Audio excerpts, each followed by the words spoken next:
And welcome everybody to another episode of the Most Important Conversations. September, how are you doing today?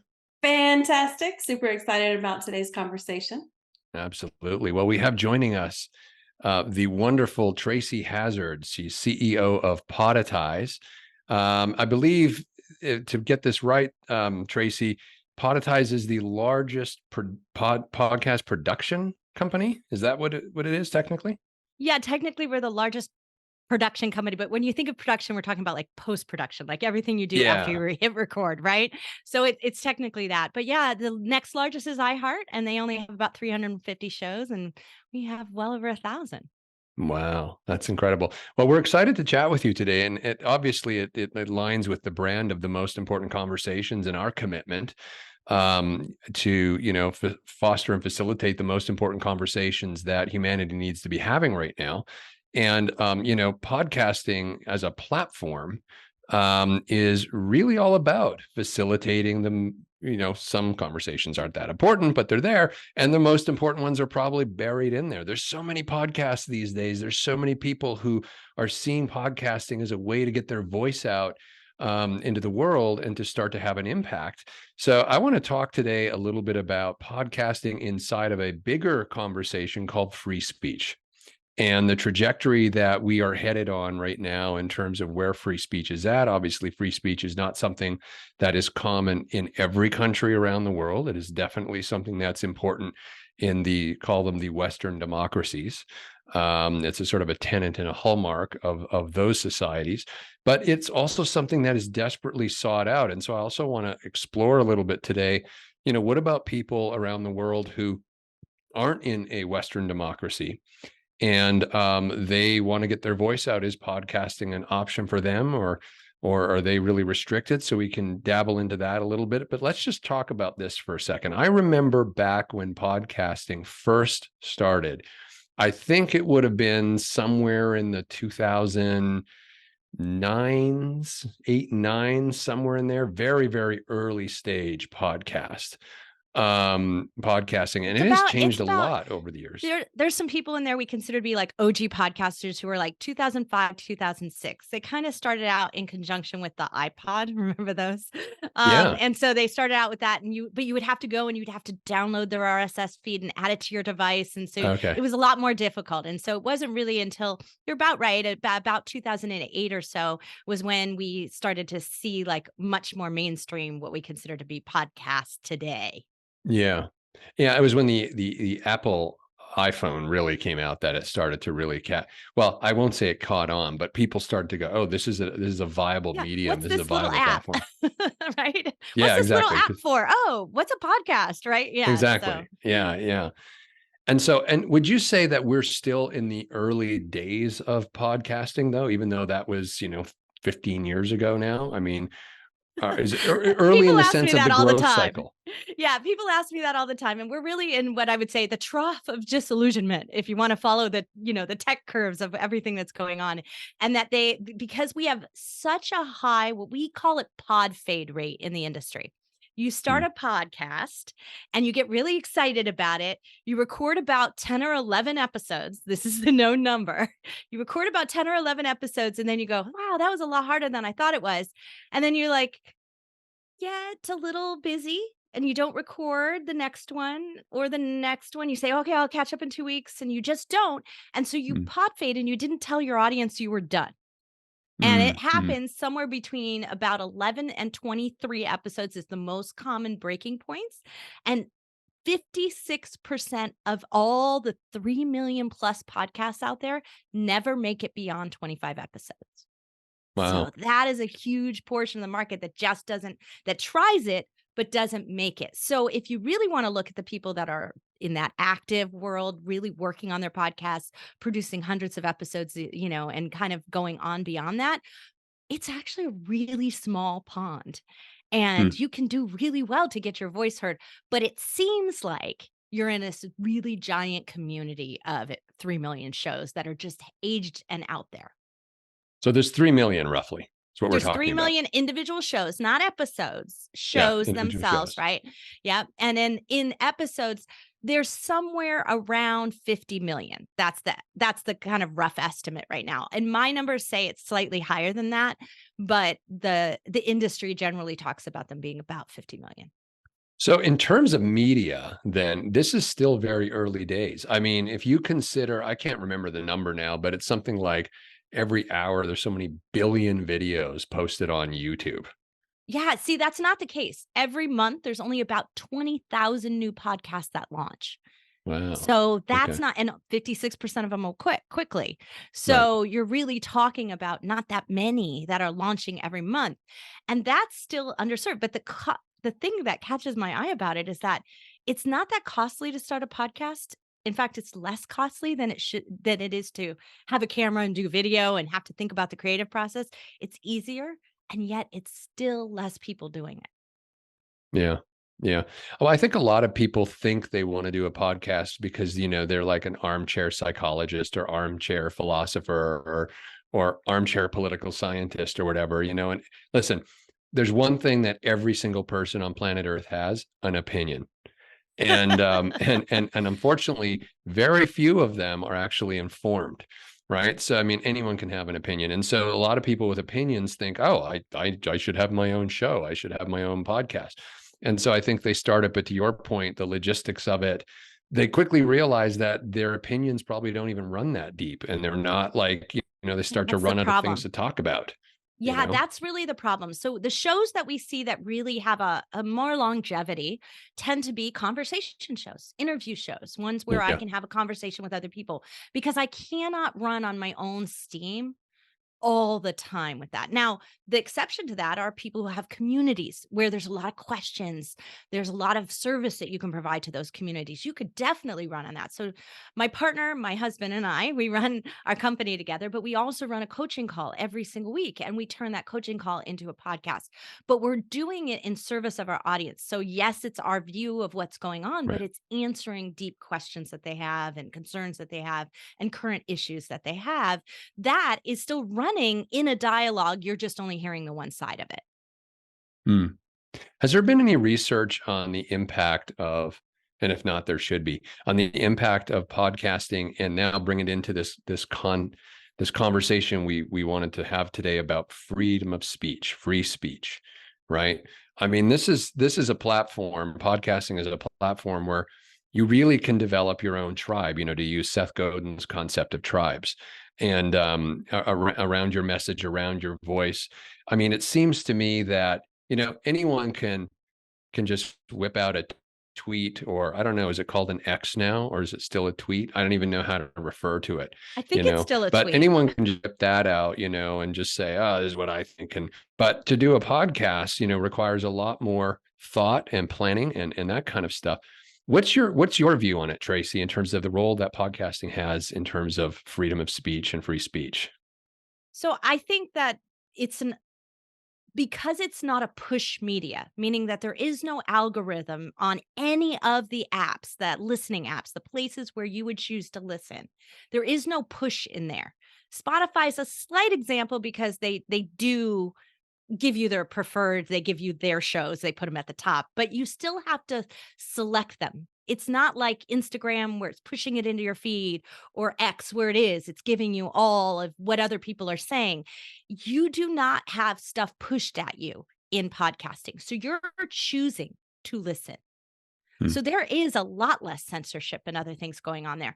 That being said, it's not like it's completely uncensored. And I say that because if your goal is to monetize through advertisement and you opt into any of those advertising programs, they'll block your episodes. They'll block your show Hmm. if it doesn't meet brand integrity, if it is any of those brand blocker words on it. They know, and they will block it, and you will not make money that way. So you may still have a show, but you have to do more work on your end because you have to make money somehow. So you have to make it in your community. You have to do it on your own. But you are allowed to say whatever you want and publish that. No one can stop your RSS feed from being published out there. But Apple, Spotify, any of the apps can choose not to put it on their end for if they're putting it in advertisements mix. So they can choose to do that. They can choose to not publish you on their platform. And so it's not completely uncensored, but it happens very rarely. That's what I can say to you, is that I have shows in all kinds of industries and fields. And, some people might think of their topics very unsavory, but they are all published on the platform. And I think Yeah. it is because they know that those listeners are making a choice. It's not being pushed out. The only way you can really get in trouble is you fail to mark explicit, because people do listen to their podcasts in the car. They hear something that they don't want their kids in the back seat. They report you and you're off like that. Right. That can get you unlisted. But there's very few things that can. So you can have a show about whatever you want. You cannot title it whatever you want, though. There are guidelines and restrictions. Mm. Mm. They can't put a swear in Okay. the title. So my first show is called WTFFF, which was actually not a swear, but my mom didn't know that for like a year after I published the show. So it was about fused filament fabrication, which is the geeky term for 3D printing. But, but yeah, so you have to come up with a play on something. Right. And so do you think that, so John Stuart Mill came out with this idea, the marketplace of ideas, right? Yeah. And I think today more than ever, especially coming out of the COVID's, years that we've come out of now, and what that unearthed in terms of stuff that people just had like stuffed down in their being and in their life and were repressing. And suddenly all of this is coming out and we're seeing all of this play on the world stage today. And, people are suddenly valuing freedom of speech. There's a real fine line between freedom of speech and what I call responsible speech. There is. And this is not something that a lot of people are really talking about. People want to have freedom of speech. They want to be able to say whatever the hell they want. And I understand that. And I agree with that. But I guess I agree with it to a point, because what happens when it's just a bold-faced lie? It's just made up. And in the world of AI, and so now, podcasting is another platform where people can literally just get up there and start a podcast, and it could be full of lies. And what do we do about this? Because it's causing, tribes of people to isolate themselves from other tribes. Confirmation bias is running wild. People are trapped in what they think they're right about. And you can see the dysfunction and the division that it is causing in society. So now this is more of a free speech conversation. What do we do about this? Where is the line between responsible speech and free speech in your view? Yeah. So, look, this is not your corner. You're not standing on a soapbox on the corner. You have a microphone in front of you and you have a broadcast distribution system. So you have the responsibilities of a broadcaster, whether you like it or not. That's true. So September, you and I know this wonderful attorney named Maria Speth, and Maria has come on to talk about the issues with podcasting and defamation, slander, like these things. You are still liable for what you say if you harm someone in that process. Free speech doesn't mean you can yell fire in a crowded theater. You cannot do that on your podcast either. You cannot cause harm to someone. And so you have to be responsible. And most podcasters do not understand that. They think this is a license to say whatever they want because it's their show. Now, you'll quickly find if you're in any kind of monetization model, that is not true. There are so many people who will get their funding shut down so fast that they will not have an audience anymore. They will not have a show anymore. They do not really own their show. I'm a big proponent of you being independent and owning your show, but that means you have to own it responsibly because you have a business to run. You have a life to run. It's no different than you could alienate in your entire neighborhood, your entire client base by what you say. Yeah. You have to be responsible for what you're saying on there. I think it's unsustainable long-term. I personally have done this. I have recorded over 3,000 episodes for the 7 podcasts I've been involved in for the last 10 years. And that's hard, to not be real, to not be authentically you, to constantly keep up with your lies. It's not easy to do that. And I think Mhm. people know that. That's the real difference that I love. And the reason I really fully believe, and I am a big AI proponent, you know that because we know each Mhm. other well enough for that. I'm a big AI proponent, but I do not think AI will work in podcasting because we sense a deeper level of emotional connection with people that cannot be simulated. And I know we've done a lot of studies on our platform, know that when we do an AI commercial, and we've done this side by side, we do an AI commercial and the real human voice doing the commercial. Mhm. The conversion rate is well below what you would expect. Right. It just doesn't work because there's not an energy of the ask. There's Yeah. not the call to action it doesn't convert because it's just an AI saying it. And it doesn't Yeah. mean that the AI doesn't sound similar. Like you cannot tell the difference, but the human ear can. So we Yeah. can Well, sense, we have a BS meter, right? it We was the know when first someone's not sense. telling the truth. Well, this is the first sense that any human being has, right? Is the hearing sense. You know, we're in the womb and we're hearing things. You know, we can't see anything, but we're hearing. And it's also the last sense that goes when you're dying. It's the last one that shuts off, which is why people who are, say, in comas or are in hospice or things, and their eyesight and other, functions are shutting down, but the ears are still there, even if so. So I think there's something special about sound and the way that our brain relates to it that, to your point, distinguishes, is this a true human voice or not? And really hard to quantify that. I have one other quick question, though, before we move on to some other topics. Are podcasts regulated by the FCC? They are. They are. Now, they're not Interesting. regulated in quite the same way. In other words, that they aren't regulated, like you'd have to report them. So Okay. they're not monitored the way that television and all of that is. So we don't have, the 7 swear words that you're not supposed to say. There's no list. But if you don't mark your show explicit, Apple will just shut you down because they're being monitored by the FCC. Right. So they're the ones who are actually having to deal with the issues when reporting happens. But it is Got it. only on a reporting basis. So somebody hears you, they dislike what you say, and they report you. I mean, Um, podcasting is essentially the modern version of talk radio, It is. It is. There's not right? much difference there today in except that it's on demand, right? It's ready when you are to Yeah. listen. Yeah. Yeah. Which is great. September, you look like you have a thought. Well, I think it's interesting. The conversation is directed through the lens of the creator, but it's taking me through the lens of the listener in the game of telephone. And, Mm. it's like, well, I would assume, and Tracy, you can correct where my assumptions are off, but I would assume that the people that are more committed to their podcast are going to be more and more integrity in what they're sharing and what they're saying, that they, I think, like Chad said, we all have opinions, and some of them are uneducated or uninformed. But pay attention as a listener, paying attention to some of the red flags to know, is this legitimate content? I mean, look at how much stuff we learn on TikTok, but look at how uninformed we are through a lot of the content on TikTok too. And it's just bringing up a lot of like, well, gosh, as a listener, you're looking for things to educate yourself on. You're looking for conversations that you are interested in. You want to add more to your knowledge bank. How Well, I can think we?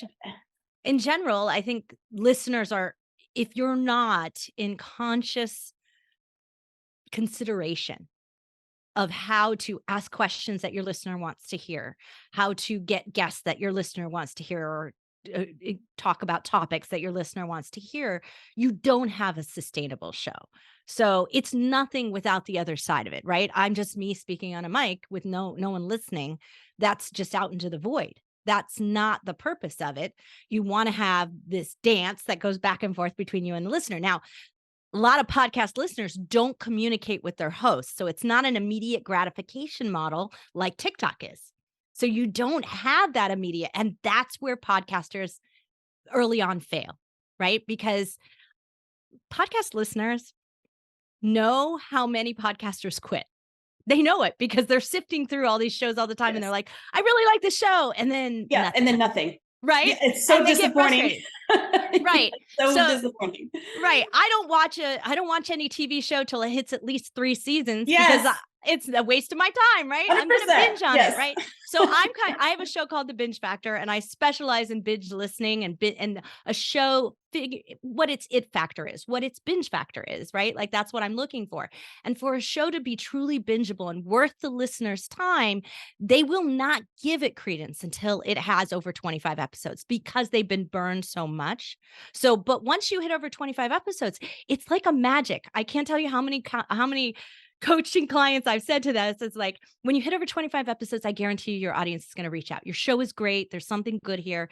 And it would be like 26 and they'd get their first message and they'd be like, you were right, Tracy. Like, I can't believe it. Like, how did this start happening? I was like, this is because you've got the show that is going to appeal to those kind of listeners who are desperate for information, and they're really out there looking for your show, but they're waiting for you to prove that you're committed to them. To the conversation. Yes, Yep. I would agree. Yeah. Yes. And because that disappointment runs so deep, that before, and I guess I never noticed that I did this until you said it, I would check to see, okay, how many episodes does it? Interesting title, interesting, what the subject of the podcast is. Sounds super interesting.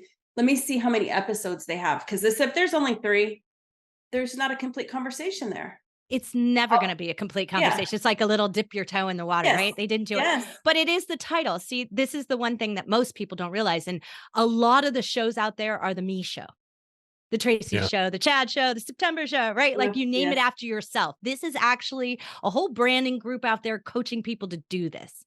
And it is branding.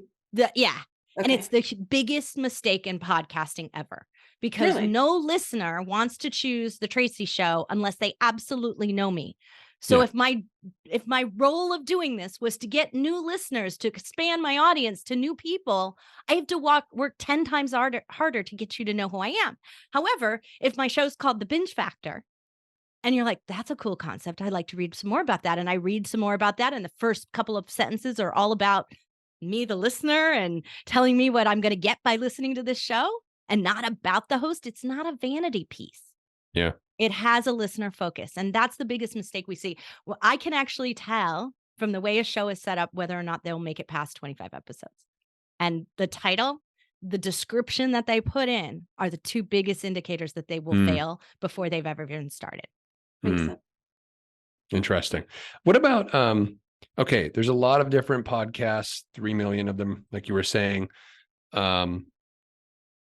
They seem to be little silos unto themselves. So basically, if an audience finds them great and they can subscribe to them and listen, is there any way for the podcaster community of 3 million podcasters to start to connect to each other and kind of start to see themselves as part of a larger conversation? In other words, there's other podcasts out there, for example, that the Most Important Conversations podcast would love to, chat with them, talk with them, see, that align with our value systems or things like that in terms of what we're trying to produce in the world. What do we do? Is there anything like that? So that's been my biggest mission over time here as part of what I look for, because even though my company is called Podetize and it's a combination of podcast and monetize, I don't want them monetizing through advertisements. In fact, we monetize very little of our shows through advertisements. We want to monetize through community, through other things. And part of that is having to figure out how to grow that and how do we do that better. So I've always been on a mission to do that. So just this year, we launched a new endeavor called Podcasters United. And Podcasters United is a nonprofit that its sole purpose is to promote the podcast, because the listening apps do a terrible job. The listening apps are the worst discovery model ever. They are the oldest algorithms I've ever seen. Like they aren't, and they're not getting any better. Nothing about the way that they work is better because they're geared towards the music industry. All of them came out of that, and the music industry was always controlled by the record labels. So if they didn't pay for it, it didn't get pushed out. Well, in podcasting, nobody's paying for push out, and they don't even have a system to do that. So even if you had money, you couldn't push out your show. So it just doesn't work in that way. So how can we do this better? But over the years of being in this industry and being a leader in this industry, what I've discovered is that podcasters are so generous with telling each other what they've tried, what they do. They're so willing to share their knowledge with each other and share their audiences. The average listener listens to 7 or more shows in their in their starred list, in their favorites list of podcasts. They're always willing to listen to more. If I'm trying to learn something about real estate investing, I'm going to listen to 7 different shows on real estate investing for a period of time. And it's not that I don't have loyalty to one of those hosts. I probably do. But if they recommend somebody else or bring somebody else on as a guest, that's the most likely shift in authority I'll take. And so we want to incorporate that. So those are some things we're doing through Podcasters United, and we're creating a United We Pod podcast, which is a promotional discovery podcast of its own. And interestingly enough, we decided we had to go outside of the podcasting ecosystem and into YouTube to create the discovery model for it. And so we're going to use YouTube. And once we refine it over in YouTube, we're going to move it into TikTok because we think it'll work in the YouTube shorts and in TikTok as well. But we're going to do one and then the other. But our goal is to get great shows discovered. And so if you're searching for a show in health and wellness, we're going to give you the best of the best. The other thing is that we've developed partnerships with companies out there because it's so hard. Podcasters are scraping by. They're not making a lot of money on their show. It's usually a drain, but it is supported by their businesses typically if they've got a business going on for it. But they don't have the budget to advertise. And so we found ways to tap into free advertising. And that has been really a big aha. We've been doing it for a year-long beta test to make sure it would really work. Yeah. And so what we're doing is we're getting views of a podcast is like a little sample audio and the visual of their cover art. And we're getting that displayed on relevant apps so that if it's a finance show, podcast show, and it's an app that tracks your stock, and you know how they run commercials in there because you're using the free version of it. Well, a little commercial for this podcast would come up, and it's paid for by somebody else. So you don't have to pay for it. So these are the ways that we've been trying to discover other ways. And then the most important one is something we call pod for pod, or pod share is another way to think about it, is that where typically I go on your show and you come on my show, and like that's how we increase the exchange. But that's a lot of work when maybe you're not a right fit for my show. You know, maybe my shows and, just not going to be great audience builder for you, but we would like to make an announcement and a shout out to each other. So we've created a way to drop in a 10-minute podcast preview each week into your feed so that you can capture some shows, and then they're going to do the same thing. So you're in a pod of 52 shows, and you'll be on 51 different ones, and 51 different ones will be on yours, and that's how it will work. And so it's kind of a cool model. We really are looking forward to that. That'll roll out all next year. We're just enrolling everybody into the pods right now. But discovery is the biggest problem. You're right about that. Well, and I think coming back to AI, I think this is where AI is going to really simplify this. And I can see, like, as is typical with AI, I can see so many benefits and disbenefits. One of the questions that comes to my mind is coming back to the free speech conversation versus, say, responsible speech. Ideally, we'd like to have free, responsible speech, but it seems that people either are choosing one or the other right now. And so it's about how do we create a scenario where, here's the thing. If I'm running a podcast and I have a certain worldview, and that worldview could be totally, totally made up, right? Not even intentionally made up. It could just be made up because I believe that. And, if I have a podcast on, to stay non-controversial for a second, on unicorns, okay? If I have a podcast on unicorn and I'm convinced unicorns are real, and there's others. Well, actually, we'll even say flat earthers, because I think they kind of have become a little passé, right? But there's a community around this.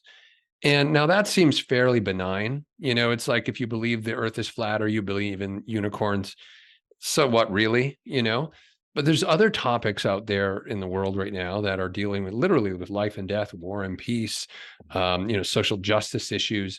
And, many people fall into these sort of conspiratorial traps because of the way the algorithms and social media work. We've all seen the social dilemma. This is a conversation that's been going on for a good 5 years now. So my thinking coming back to AI is, wow, AI could really be a powerful tool, assuming it when it advances to the point where it's no longer making errors in terms of, like, I mean, right now we're finding that a lot of the some of the AI models are, making stuff up sometimes. Like, it's not even They're grounded in reality. hallucinating. Yeah, they're hallucinating. Yeah, And so that's we what they don't want call a it. hallucinating AI regulating podcasts, which is where I was No. going with this, which is AI can Yeah. be a very powerful tool to start to create a context for responsible free speech. In other words, you can't just make stuff up. But the problem is that because podcasts are kind of silos, if I want to belong to a group that is just making stuff up, I'm not going to report them because I believe in what they're putting out there. I'm fully Well, buying in. here's the difference. Look, Instagram, TikTok, when you play something there and you comment on it, and you're going to get more of that. Podcasting is not good in Yeah. terms of like listening experience. So it's not going to serve me up anything else, even if I'm in your community. That person who's hosting that show has to tell me what else they might want me to listen to or Right. might recommend for me. It won't happen automatically through the app. And that's why nothing is being pushed to you in the algorithms at this time. Yeah. Now, I'm afraid it could go wrong. I agree with you on there. So I look at the what we're doing, and we've been doing this for quite some time on the AI side. We're going to have the largest indexed model of podcast content out there. So you could build a search engine with us. But what we've done that's different than everything else is we've ranked it by authoritativeness. So in other words, just because you have a show and you've produced tons of episodes, or you produce a 90-minute show, which in any other system, like just because you produced a 90-minute show, that means you can cram more ads in. Like that's why Joe Rogan's show is 90 minutes to 2 hours, right? They can Didn't cram he more used to do ads like in. 7 or 8 hours or Oh something? gosh, he could go forever. But it was all a vehicle for the advertising. So the more the more minutes you did, the more money you made off of YouTube on ads, because the more they would run on it, you'd make more money. So if you could just get your audience to stick around, you could do this. So the only way you could get them to stick around is to be controversial. Yeah. Right. Yeah. So that's the model of what was working over there. But that doesn't work that way in podcasting. So the good news about it is that we were able to. So you can say your show is about political science, but it might be about political science theory. And it shouldn't get lumped into something that is a shock jock style show and then blocked. Right. But that's the way the algorithms work today. They either say everybody in this category is good or everybody in this category is bad because they don't have any relevant information on what's actually said on the show.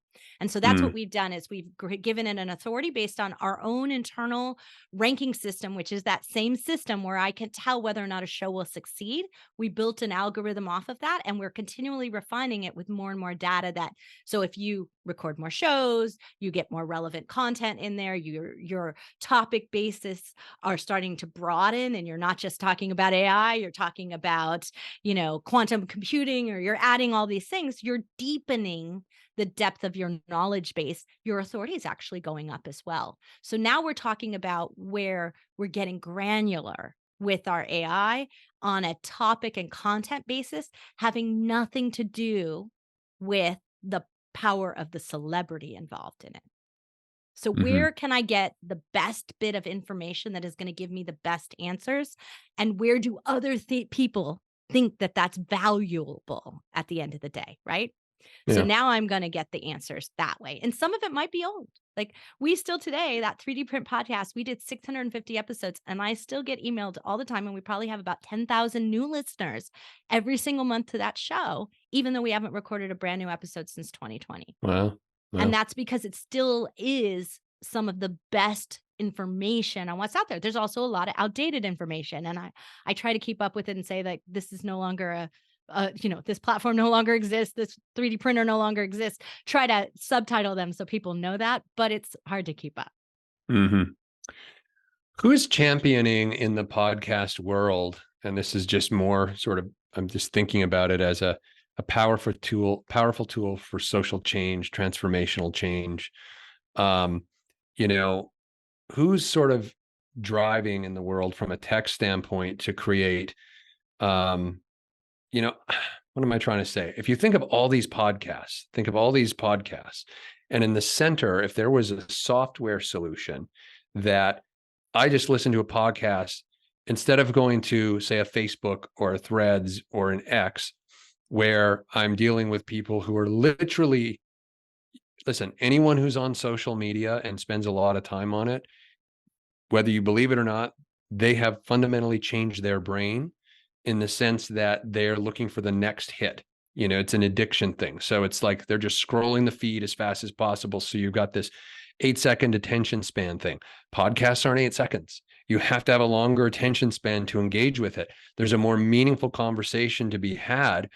If you're a listener of a podcast, where do you go after listening to it and say, hey, I want to continue this conversation I just heard on this podcast, but I want to participate in it now, where potentially the hosts could go and the guests and the listeners, and we could have dialogue. I don't think it's on any of the existing social platforms. So it until one of the listening apps that already have the power, and in this case, it's got to be Apple, right? Because Apple has 60% of the market share, no matter what you do, no matter how. Spotify came in, made a big splash, spent tons of money, and really only captured a few percentage extra than they had before. So they're like still about 10%. So it's still not enough listeners out there in the Spotify platform for them to do much there. Yeah. But if Apple decided to do that, it would work. But podcasters are, I distribute every single one of my clients onto 25 different listening apps, even though some of them have fractions. You might get one listener because they're so afraid not to get the listeners, capture whatever listeners are out there, because they have no way of doing that. But here's the real problem. Apple will not let me make any direct contact with my listener. I have no idea who that person is. That's why lots of people say they'd rather have a YouTube channel, because at least on YouTube, you can see who's watching, right? Yeah. But in podcasting right now, that doesn't exist. I'm very curious about what's going on with YouTube and Google right now. Google Podcast is disappearing as we speak. It'll be gone within 30 days, 30 or 45 days. And it is moving to YouTube Music, which they're probably going to rebrand. I can't imagine they're going to keep calling it music when it's got podcasts on it too. But they're not audio only. You cannot have an audio only show. You have to have a video show in order to even get listed over there. So they're changing the model of what's going on in podcasting, and they're adopting this video casting model, which is about, like, in my client base, it's at least 65% of them are doing video in addition to their audio. Right. So we're moving into that world, but I'm very curious as to whether or not they're going to be able to enrich that conversation process. Because right now there is no place, unless I can drive you off my show and into my community. There's no place for me to directly do that through any listening app. They are blocking me from doing that. And even my company, which is like the hosting and distribution, we keep all the statistics for every show that's on our platform that we distribute out to Apple and Spotify. We don't know who they are. We know where in the world they are. We know their basic, type of device they have, but it's very basic information. We don't have demographic information even past back. I think that's going to change in the next decade on this. It has to change. But until Apple decides that podcasts aren't a stepchild, and that's how it's been in the world. They created it to sell the iPod and then the phone and get more people to use their phone for longer periods of time, but they didn't want to do anything with it. They didn't understand how to do anything with it. And so I really hope they don't figure it out, because I think that's going to keep the independentness of podcasting thriving. Because if I can still get 60% of my listeners on a platform that really doesn't care what I put out there, then I can stay independent and say what I need to say and grow my audience and build my business. And it's not going to get messed up by some crazy algorithm where they're really making money off of my content. Yeah. And that's, I just really wish there was a way to, I just really wish there was a way to interact with a podcast audience, because I agree. It's like you're speaking into just sort of an echo chamber, and you're hearing yourself, but you're not, to actually facilitate discourse. Because I don't believe X or Facebook or Instagram facilitates true discourse. I think they facilitate rage. I think they facilitate, the next hit that my brain needs for feeling like I'm being validated for my opinion and confirmation bias. I think they facilitate all that very well, but there's no meaningful discourse or conversation that's really going on there. Yeah, I think early on we thought that maybe Clubhouse would do that. Maybe some of those models of that live audio would do that. But the problem is you got to show up live, and that just isn't the way people consume podcasts. I call it the 2 a.m. principle. I consume podcasts at 2 a.m. when I'm stressed out about, like, my teenage daughter's doing this crazy thing, and what do I do about it? And I go find the best family advice podcast I can, and I listen to it, like pretending like I'm not an insomniac at this moment in time because she's stressing me out, right? That's the 2 a.m. principle. So there is a part of it where you're doing something really private. And there are some fabulous podcasts out there that are doing so much things in the sort of self-help, spirituality, just hitting you at a deep need and time. We have probably one of the biggest segments of shows we have is we support addiction podcasts because they have a hard time growing their audience because people don't necessarily want to share. Because they're not ready to come forward about their own addictions yet. Right. They're not going to share, I listened to this podcast and it changed my life. They're not ready for that yet. Yeah. And so how can they really get to the people who need them? And so these are some of the struggles. I think that there's some amount of podcasting that is really private and it needs to stay that way. And then there are those that really need great conversation. And where are we going to move into that? And where is that going to happen? I think that's the next decade of change that will happen within podcasting. I don't know if it's going to happen through YouTube first and then force Apple to do something. Maybe it will. But I do want to caution. I want to say this, go back to this one thing you said. Jon Stewart, the problem with Jon Stewart on Apple Plus, if you, right at this time that we're recording, he got ousted off of a show because he wanted to cover the topic of China. And Apple makes a lot of products over in China. And they basically pulled the plug in funding on his cable show, right? On the Apple Plus show. This is the problem with allowing entertainment and that model to manage podcasting, is that it doesn't allow this kind of documentary discourse, the important things that need to be said. And one of the things that I want to hear so many times is I want to be able to let the differing opinions, and even if they're not real, but if this is my belief system, and I want to, and your belief system, and they're in conflict with each other, the only way to move through them is to hear them. And if we can't have any place where you can hear that, where you only hear one side, then it's never going to work. And if we get money in it, too much money in it, it ruins it. Yeah. No, I agree with that. I mean, we have to keep free speech. I'm trying to address thinking how to get people out of the echo chambers they're in. Yeah. That's the issue. It's not an issue of whether someone has the right to believe what they want to believe and say what they want to say.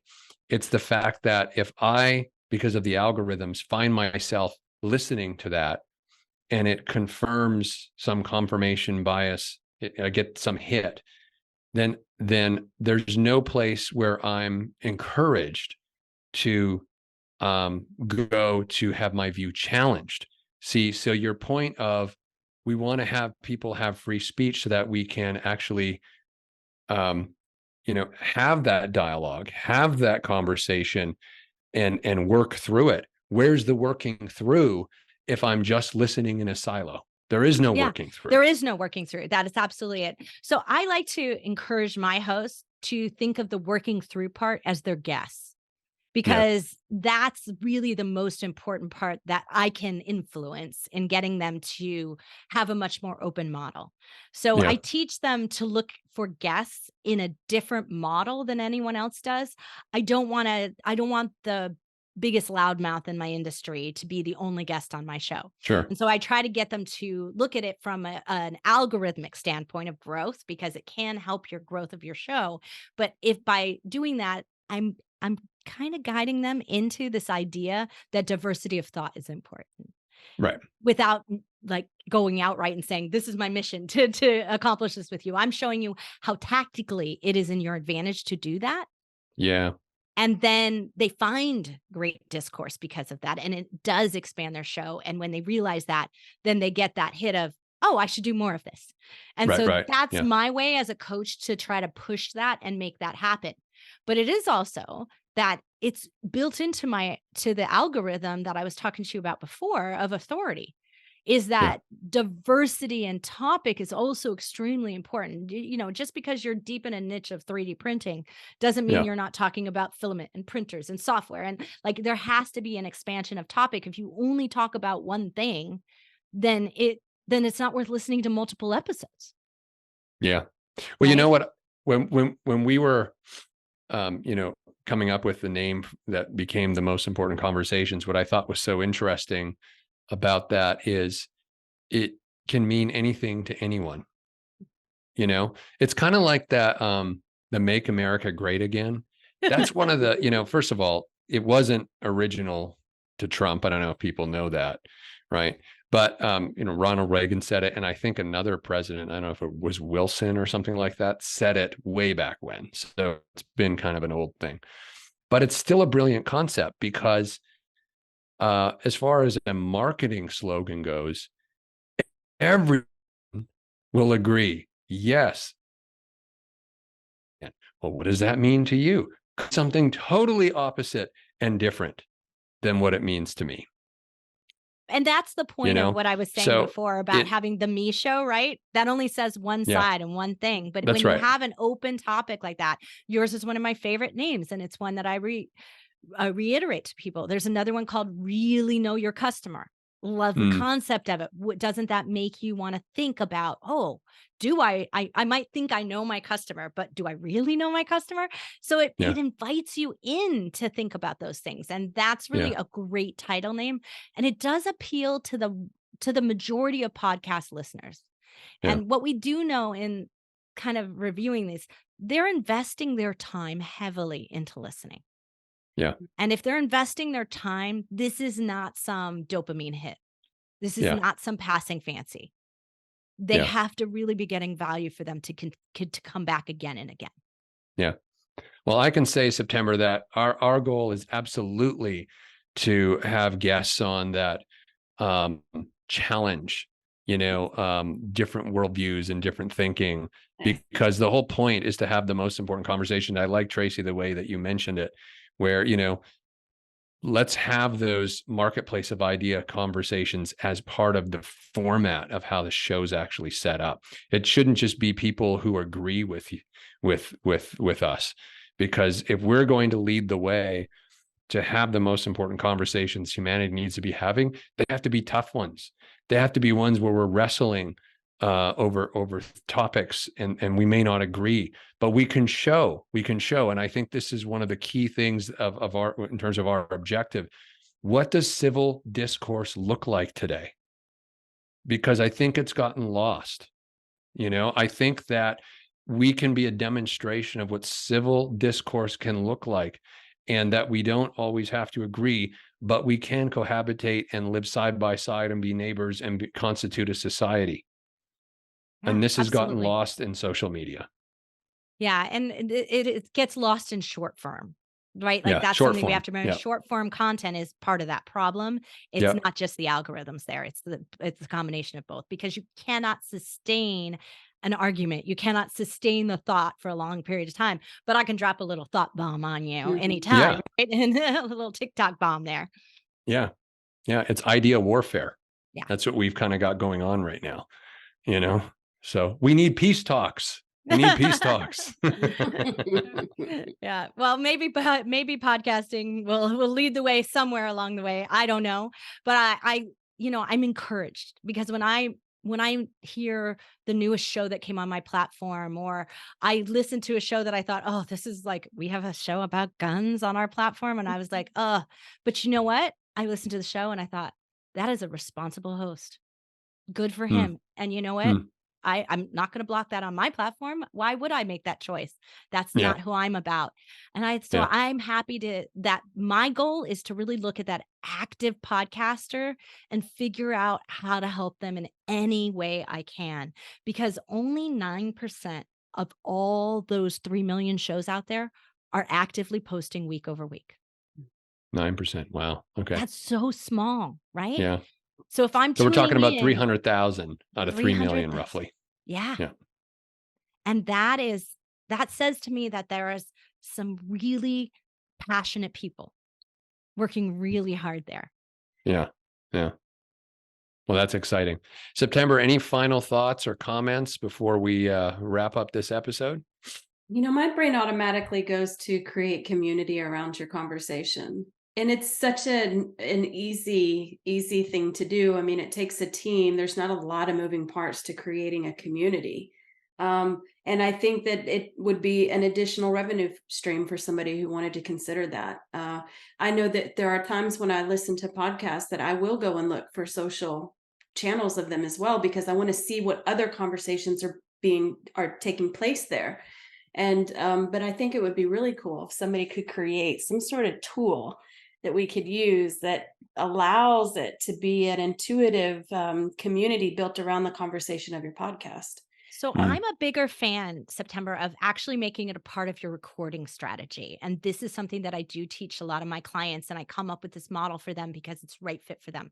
Because it is really hard when you're starting out and you haven't hit your 25 episodes to like, Mhm. how am I going to get it? And I get like 3 people Yeah. to show up, to my membership community, and it's not really worthwhile.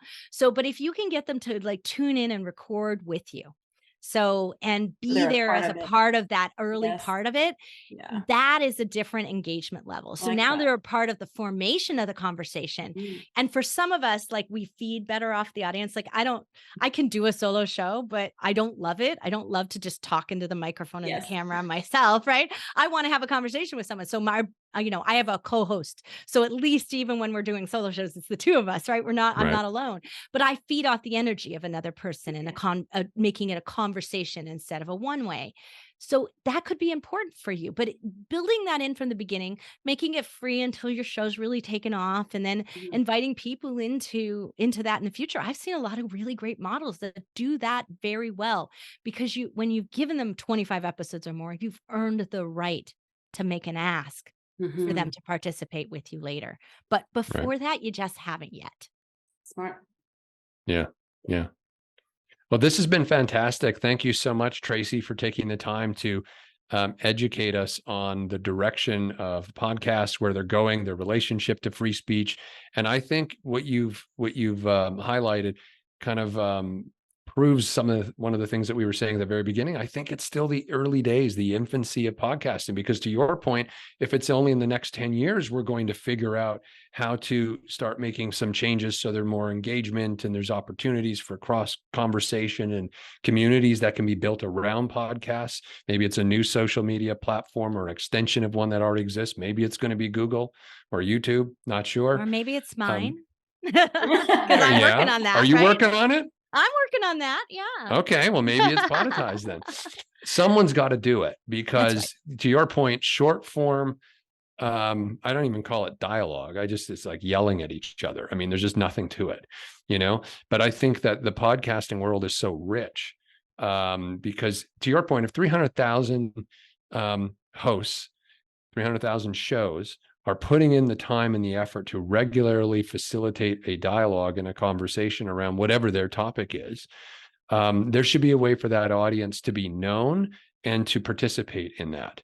That's one thing that I think talk radio had going for it, which was that it was built into the model that, people, you'd have call-in shows. And I know that some people do a kind of a crossover call-in show with podcasts, and they record it and post it later. But the idea that we could actually know our audience and engage with our audience, and actually facilitate more meaningful dialogue, I think is the future of where we're headed with this. It has to be. Well, and I think it is a money conversation, just to tap into that for a minute, because if out of the whole podcast 3 million shows, less than 2% are ever monetized, ever, through an advertising model. So there's not a lot of money messing up podcasts at this point. But that's also a reason why we don't have more than 300,000 hosts able to afford to podcast, right? Because it's a lot of time, a lot of effort, and not a lot of money for your exchange there. So I think that that's really my look at it, is how can we monetize creator conversations in a way that keeps it from getting ugly? in Right. the monetization model, right? It keeps it Yeah. making it a social media platform. And that's really the long term. That is my sole focus with my company over the long term. That is like every Interesting. step we take is trying to figure that out. Yeah. And maybe it's a share economy model, maybe it's a creator economy model. There's a lot of things we've been working towards and testing out, and we'll see where it goes in the next 2 years, really. Mm. Well, this conversation has given me some ideas for things that we can do inside of TMIC anyway to help to facilitate, where these podcast conversations go to and how we can kind of keep that going with the audience as we build it up. So, well, I so appreciate your time. Thank you so much for actually joining us on this episode, and I'm sure we'll have you back again, as I know we're working very closely together to to kind of really use the power of this platform to help to facilitate and engage people in conversations we need to be having, meaningful conversations, not just sound bites, but actually like digging in and getting into the weeds of some things. Well, So two of with my that, favorite people to have a conversation with, Chad and September. So thank you for doing the show. oh, thank you Thank so you. much. Well, we look forward to having you again. And thank you everyone for tuning in. We'll see you on another episode of The Most Important Conversation shortly. Bye-bye. That concludes this episode of The Most Important Conversations. This in-depth conversation could set you on the path to self-improvement, which is essential if you want to be an effective leader and take meaningful action in your life. If you enjoyed this episode and want more of these stimulating discussions, you can find them at tmicglobal.com. Remember, the world is at a crossroads right now. You can't afford to waste this opportunity to take charge of your life, build meaningful relationships with others, and co-create a brighter tomorrow. Thank you for listening. See you on the next one.